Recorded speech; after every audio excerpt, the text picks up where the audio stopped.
This episode brings us the first major character death of the series. Get the tissues at the ready.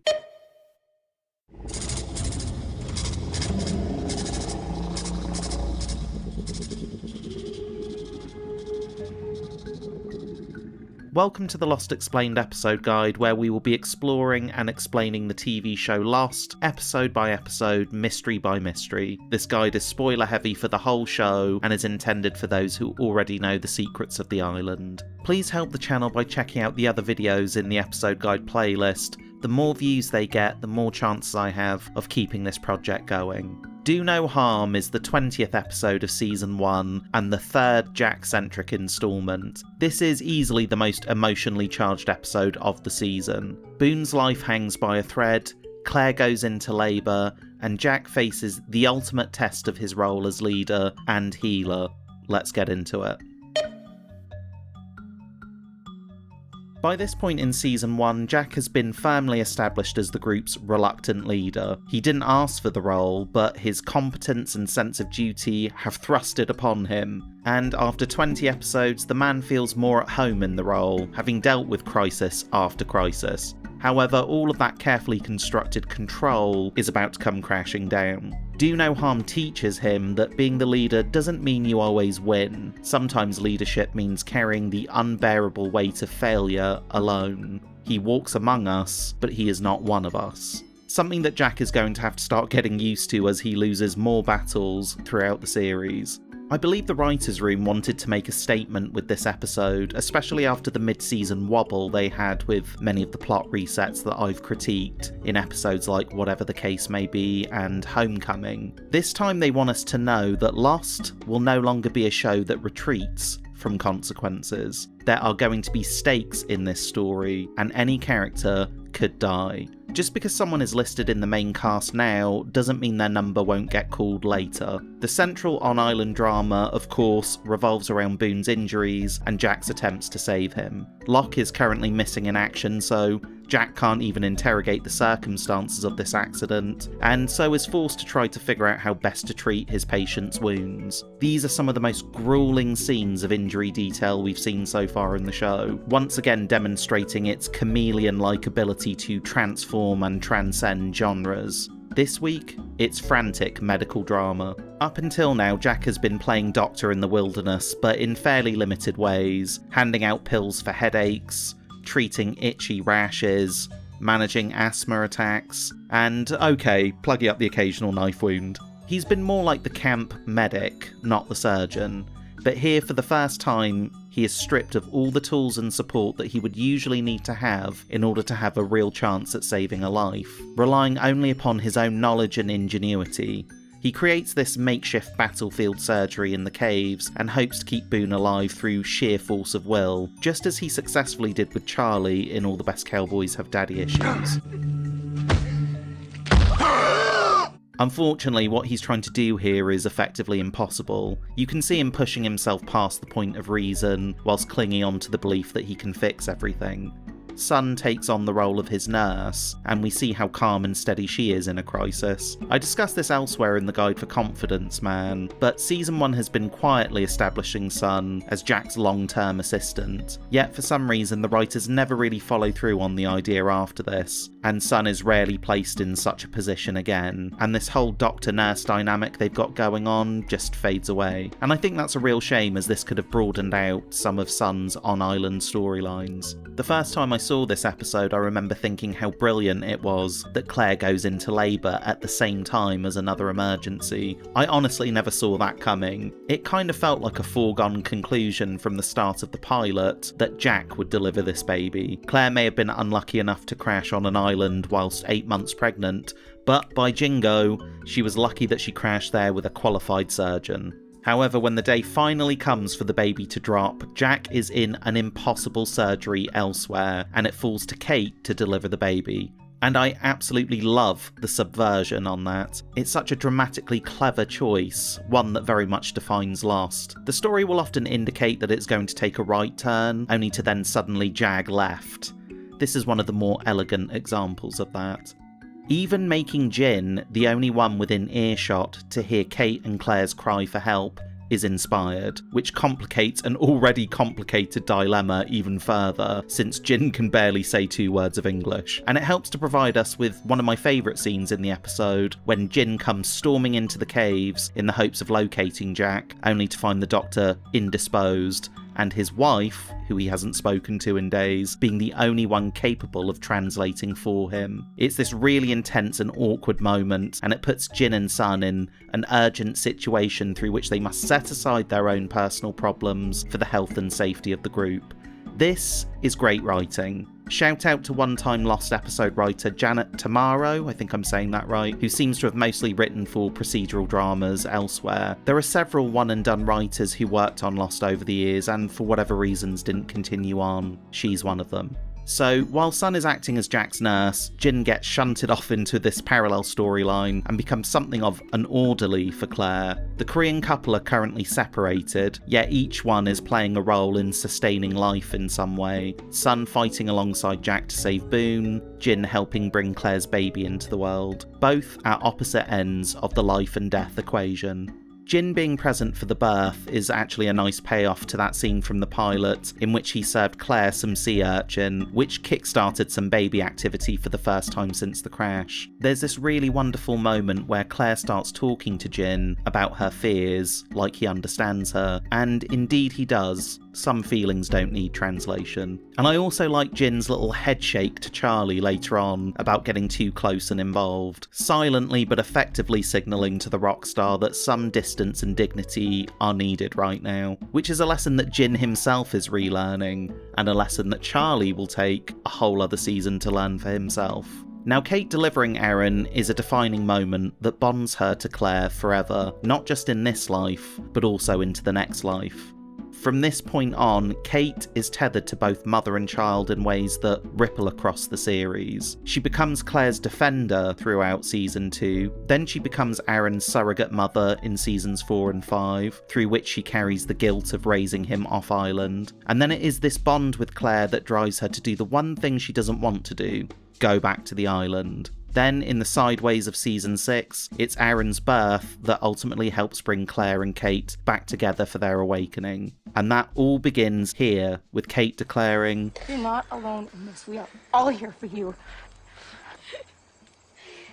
This baby is all of ours."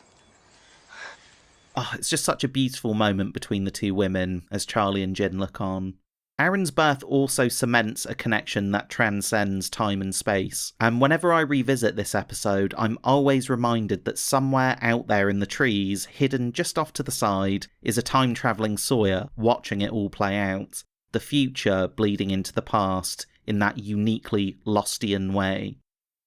Back at the caves, Jack improvises a blood transfusion with help from Sun. He tries to stabilise Boone this way, even though Sun can already see that it's a losing battle.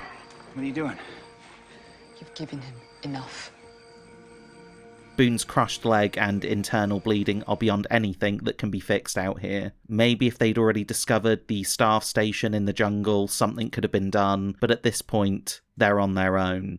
Upon first seeing this episode, it's only when Sun firmly tells Jack that he has given enough blood that I realised, oh, he isn't actually going to be able to save Boone. Turns out this isn't the episode where Dr. Jack treats and cures one of the castaways. This is the episode where he and we finally face the reality of trying to survive on an island. As Jack prepares to amputate Boone's leg with the hatch door of a cargo container, I can't imagine anyone in the audience not holding their breath. Everyone I've ever watched this episode with over the years always has that same gasp of, oh no, when he raises that door. Jack has been so relentless in his attempts to save Boone that you fully believe he is going to go through with this, and despite Sun's misgivings and warnings, he would have. But Boone uses the last remnants of his energy to tell Jack to stop and to let him go. Let me go, Jack.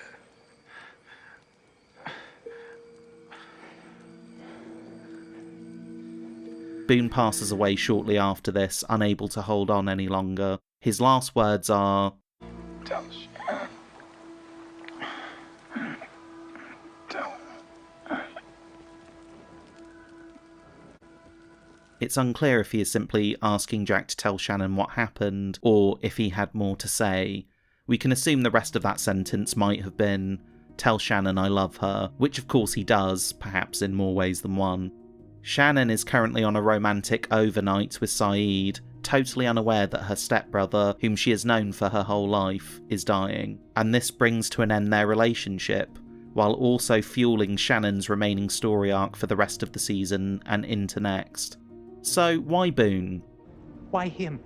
Out of all the main characters, why do we suppose the writers chose him for the chopping block?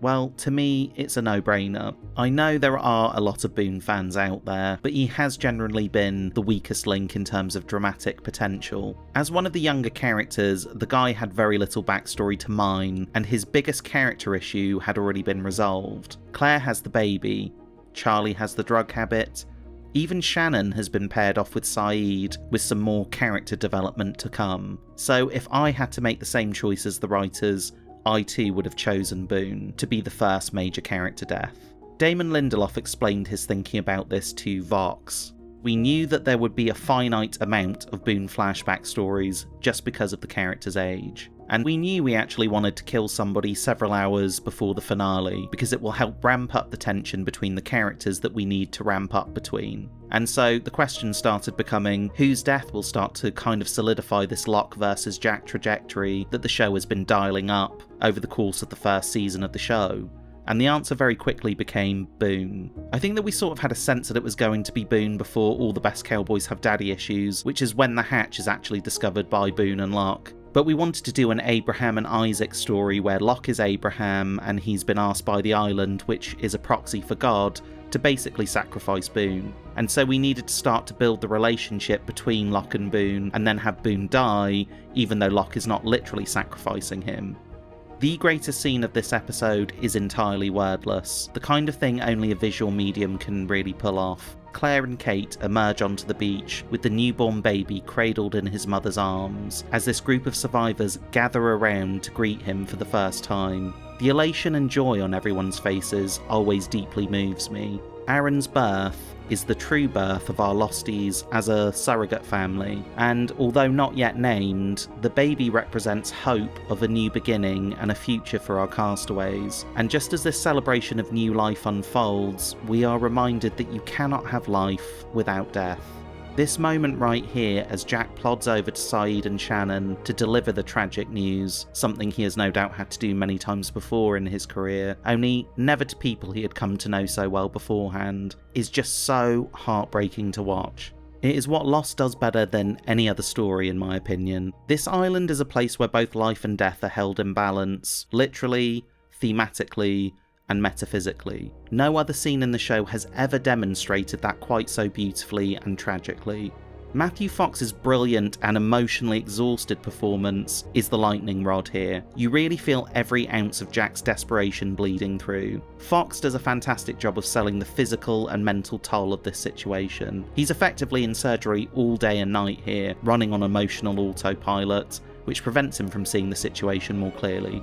Early in Season 1, Jack often came across as a fairly standard TV hero, dependable, kind, moral, and virtuous, almost a bit bland in the role as the series lead. But through episodes like this, Fox helped to reshape Jack into something more complex and compelling, a man defined as much by his flaws as his strengths. He is difficult and stubborn in ways that I know frustrate many viewers, but these character flaws are ultimately what make him human and relatable. Unlike those bland, virtuous, always do-gooding heroes that we spent decades seeing elsewhere, this is a hero who is just a man with baggage, trying to do his best in the most dire of circumstances. I honestly think that, as the show goes on, Matthew Fox gives one of the best performances of the cast. I mean, this guy here from the pilot is also this guy here in the flash forwards, then this guy here in the series finale. He goes on such a journey as an actor and character, displaying a remarkable range from the lightness of playful, flirtatious courting with Kate,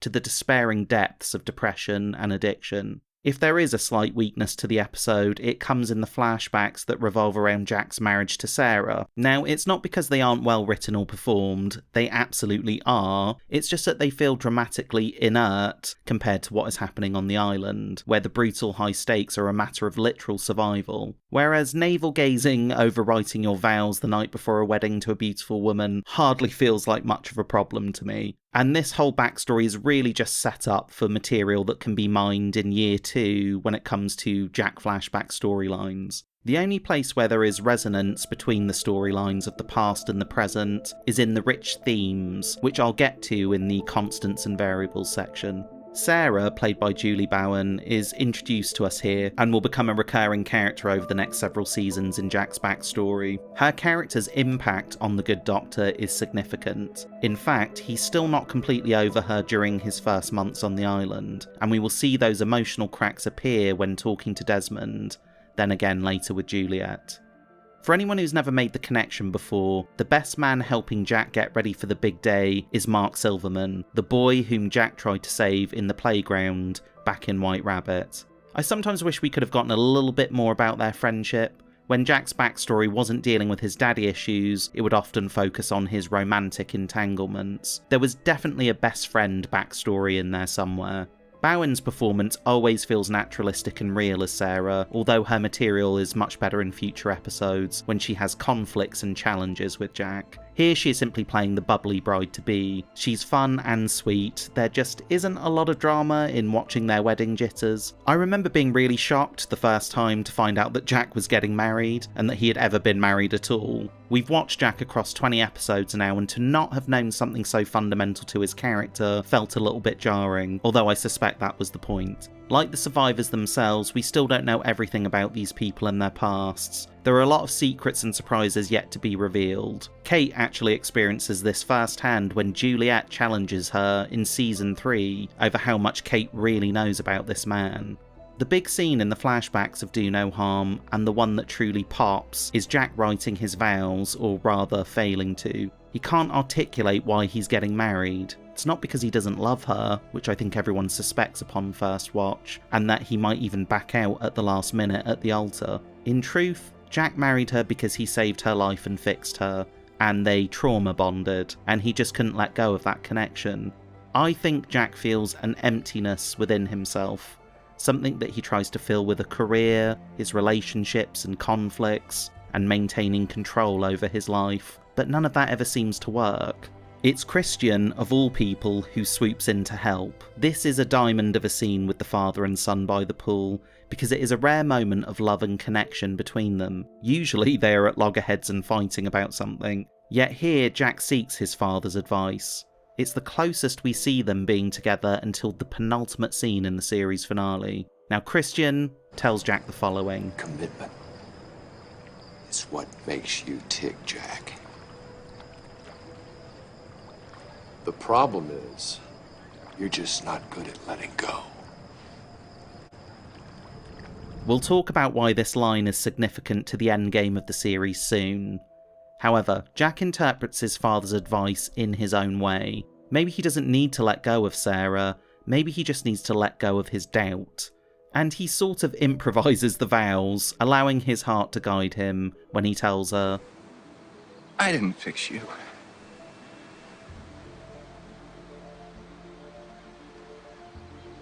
You fixed me.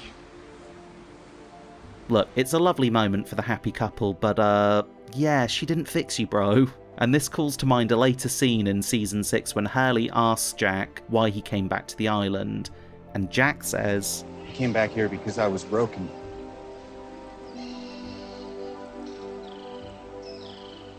And I was stupid enough to think this place could fix me.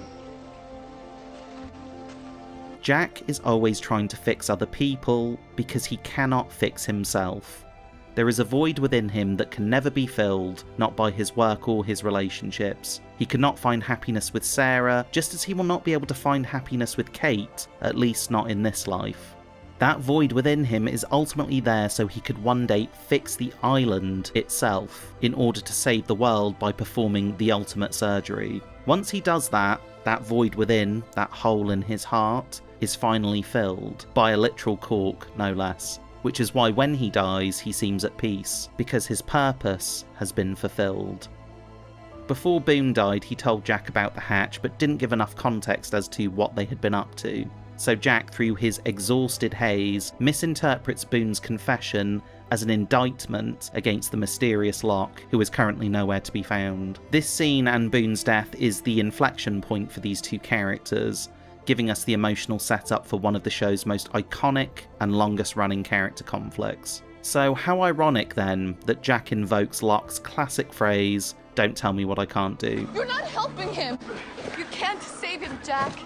You just can't. Don't tell me what I can't do.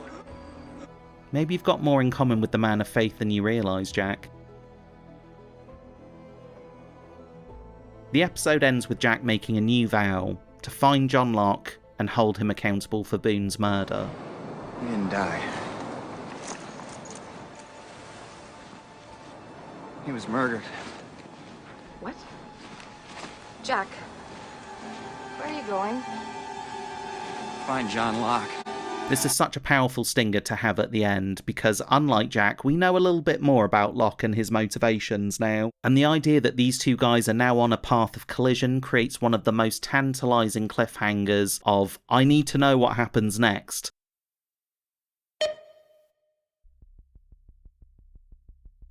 This is an entirely character-centric episode with very little in the way of mythological mysteries to explain, and in a way that's a good thing. We've just had a bumper special of Numbers and Deus Ex Machina back to back, so it's actually quite nice to return to a more intimate storyline focused on character rather than any head-spinning mystery. There are a few questions raised during this one though, the first being, where is John Locke? I think some people often get mixed up with the time frame of this episode. The events of Do No Harm are taking place the same day as Deus Ex Machina. Basically, when we see Locke banging on the hatch, this is happening simultaneously as Boone is dying and Claire is giving birth, which are also happening at the exact same moment that Desmond is finding hope in his heart again from hearing Locke's cries, as well as the same time that time-travelling Team Locke are walking through the jungle and see the hatch light shining up into the night like a beacon, at the same time that Sawyer comes across Kate and Claire in the jungle. All of these events are happening within moments of one another. So Locke left Boone with Jack, then traipsed back to the hatch for his pity party, and the rest, as they say, is history. How did Jack and Sarah meet? Sarah explains it best in her pre-wedding speech. After a devastating car crash left her with a broken back and the likelihood of paralysis, and Jack says, I'm gonna fix you. He performed the surgery but believed he'd failed, even sharing his doubts with a stranger named Desmond. Yet when he went to deliver the bad news, Sarah surprised him by saying she could feel her legs again. Against all odds, she had been healed, and that miracle became the spark for their romance. How did Jack and Sarah's relationship end? Well, they were estranged over time as Jack became preoccupied with his work. You see, he had already fixed Sarah, therefore he needed to fulfill that part of himself elsewhere, and the only way he could do that was through the hospital. We see that Jack is tempted to cheat at one point, but backs away, only to find out that Sarah had been seeing someone else and was preparing to leave him anyway. As per his key character flaw, Jack struggles to let go of her and contests the divorce. He falls into an obsession with finding out who Sarah was seeing, leading him to accuse his own father in the middle of an Alcoholics Anonymous meeting. This, in turn, pushes Christian off the wagon, leads to drinking on the job, a dismissal, and then a one-way ticket to Australia. The ripples of cause and effect, and choices and actions right there. Much like Benjamin Linus, Lost is absolutely obsessed with pregnant women, and that is because Lost is massively concerned with the cycle of life and death, and there can be no life and death without birth. In fact, the core of the mythology ultimately comes down to this very cycle as Mother tells Jacob what's up with the light. What's down there? Life, death, rebirth. The show has a long, storied history with pregnancy. Claire kicks things off with her Season 1 journey that leads to the birth of Aaron, the first successful delivery of a baby since Alex Russo 16 years prior. We will later find out that Claire shares much in common with Danielle Russo in this way. Both became castaways on the island whilst in their final weeks of pregnancy. Both became targets of the others, and both lost their children and ended up being abandoned. Rousseau looks at Claire and sees her past. Claire looks at Rousseau and sees her future. The pregnancy subplots eventually give way to the fertility crisis and Juliet's storyline in season 3. We find out that the current leader of the others is determined to fix the problem, fueled by his own mother's death from giving birth to him. Sun and Jin will be sucked into this island-wide dilemma after Sun becomes pregnant with Jiyeon, and we will see the birth of the next generation throughout, including Aaron on the day that Boone dies, which is a very literal juxtaposition of life and death. So much so that Michael Giacchino actually named the show's most famous piano composition after that very sequence.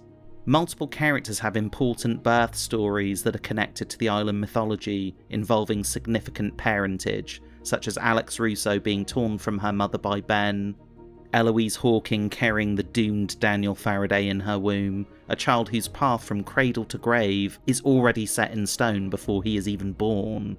We shall even see the birth of John Locke as his destiny stands in the window, watching and waiting for him. And before the show is all said and done, we will rewind back in time to witness the birth of Jacob and the Man in Black, the twins who started it all. The Egyptians erected Tauret, the goddess of fertility and childbirth, to glorify the island's ability to create life. Male sperm counts are increased 5-fold, which massively increases the chances of conception, so pre-incident, the island was pretty much a baby-making factory. The fact that the show interests itself so specifically in pregnancy and birth from the very first season demonstrates how it was baked into the DNA of the series. Claire is our springboard into this part of the mythology. Now, the title of this episode, Do No Harm, comes straight from the Hippocratic Oath, the first principle of medicine that a doctor should never cause any injury in the act of trying to heal. It's a loaded phrase for this episode because Jack is pushed into a situation where he might have to cause harm in order to try to save Boone's life, even considering amputating the poor guy's leg without proper tools or anaesthesia. We will also see Jack break this oath several more times before all is said and done, none more so significantly than when he refuses to operate on young Ben, and of course all the people he directly kills throughout the show. But the title is also a double meaning because it plays on this idea of taking an oath, or a vow. Jack makes a vow to Sarah at their wedding to love and protect her, aka to do no harm to her, but in both cases vows are easy to make, but so much harder to keep. Jack believes that with enough skill and willpower, he can fix anything, only for the island to repeatedly remind him that control is somewhat of an illusion. Boone's death was inevitable. It was a sacrifice the island demanded. No matter what Jack tried to do, Boone was going to die. And that is what this episode is ultimately about. You can't fix everything, and sometimes you need to know when it's time to let go. And that brings me to Christian uttering the immortal line, You're just not good at letting go. It's okay, you can let go.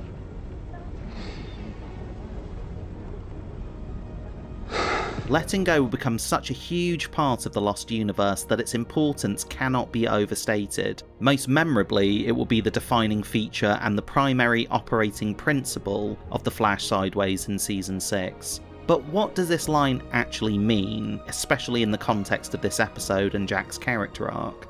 Well, like many characters, Jack is trapped by his patterns of behaviour, making the same mistakes over and over. Christian knows his son better than his son knows himself in some ways. He knows from his own experiences that you can't fix everything and you can't save everyone. And yet, Jack's refusal to accept this truth defines him as much as it destroys him.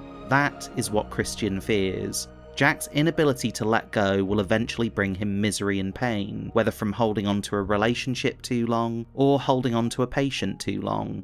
Both, in the case of this episode. We will later witness Jack in the flash forwards as he ruins his relationship with Kate, which sort of parallels how things went awry with Sarah. He is consumed by guilt over what happened to those he left behind. He just can't let that go. After losing Locke, it drives him to the point of becoming suicidal. He simply cannot move on with his life because he can't let go of the island. He has to fix it, and this is his pattern. The latter half of the series is about him breaking free of this cycle. By season 6, he accepts that he can't control everything, letting go of his anger in the lighthouse and abdicating leadership to Hurley. But he also learns when he needs to act and when to simply trust in fate. And the final scenes of the series fundamentally come down to Jack letting go in order to move on. Of course, there is a lot more going on in terms of the macro themes. This is not simply about Jack's struggles, or one character's death and a new character's birth. It's about balance, the island demanding equilibrium, life for life. Sarah and Jack play heart and soul on the piano together, and while this one might seem like a stretch, I do like to think that it foreshadows what matters most in Lost: the heart of the island and the souls of our characters. The whole story, if we zoom out, is ultimately about the power of the heart and the battle for the soul. Do No Harm is certainly one of Season 1's saddest episodes for obvious reasons, but it's a solid stepping stone towards Exodus. I actually think it would have worked as a better, more dramatic lead into the season finale than the next two episodes, but we'll get to them. The next episode up is The Greater Good, where Saeed interrogates Locke about Boone and the Hatch. Be sure to check it out. Please like, share and subscribe to keep this channel alive, and let me know in the comments if you have any thoughts about the episode we've just discussed. Thank you for watching. I'll see you back on the island.